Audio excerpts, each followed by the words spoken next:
Hi, I'm Adam McCune, Executive Director here at LTSee. Thanks for joining me as we take a little behind-the-scenes look at how we were able to pull off our broadcast from this year's Folk Festival. It's a show that we like to call LTSee. Get it?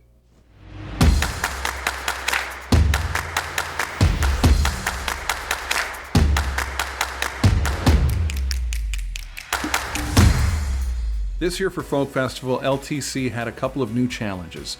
The first and foremost was making sure that the Folk Festival had enough volunteers themselves. So we asked our army of volunteers that would normally come help us out, it's 50 to 75 people, and instead go and help the festival itself.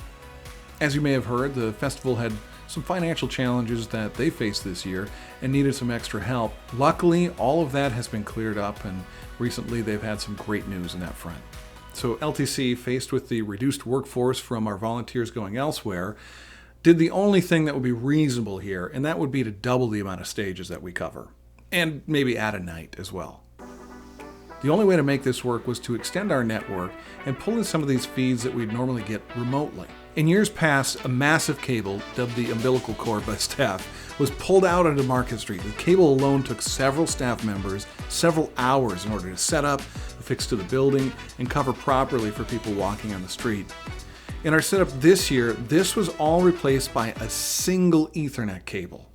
Now, if you were at Folk Festival this year, you might not have seen LTSee, because in years past, we've had our members, we've had our volunteers, and our staff all out on the street, running cameras, running switchers, but this year, we took everything inside.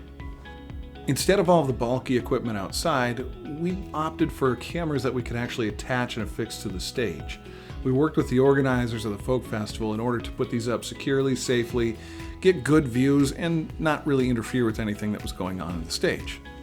While we were confident in our setup for Market Street because it was so close, we had some other reservations and had months of planning, literally, on how to do this from Arcan Drive over at the Dance Pavilion. What we did is utilize inexpensive satellite dishes, coupled with a distinct frequency that doesn't carry much interference, and beamed out our network from the roof of our building down to Arcan Drive, near the site of the Dance Pavilion tent.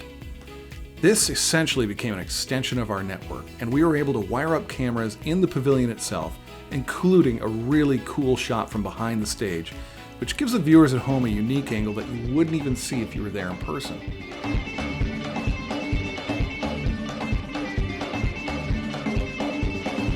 Then, it all had to come together. We utilized a video protocol called NDI, or Network Device Interface, which meant we could pull in our signals from the stages and mix them in our studio. We set up a station for staff to control cameras, and one station for each stage to be mixed. Over the course of 3 days, we covered 23 performances from the Dance Pavilion and Market Street at Folk Festival, all while our friends at Chelmsford TV were doing their thing at Boarding House Park. Our production was shared with viewers in Chelmsford, Nashua ETV, Granite Town Media in Milford, and others, making this the widest audience we've had in years. What's more is our plans for expansion. This was a great base to build off of. But next year we can envision more things, including welcoming back our volunteers, and maybe even have some opportunities for them to learn some new skills. We have plans with this new nifty device we have to implement a social media team and electronic news gathering teams that can even do live cut-ins from the rest of the festival. And if you volunteered in the past, we welcome you to come in and learn. Next year, be on the lookout for teaching opportunities LTSee will put out in order to put you in the driver's seat for our broadcasts. The Folk Festival is something near and dear to our hearts here in Lowell, and it's near and dear to our hearts here at LTSee. And as we move forward with our coverage, we look on expanding this and drawing in all of our volunteers to try and have them create media, because at the end of the day, that's what this is all about. Thanks for joining me. I'm Adam McCune, Executive Director here at LTSee, and we hope to see you out and about creating your own media.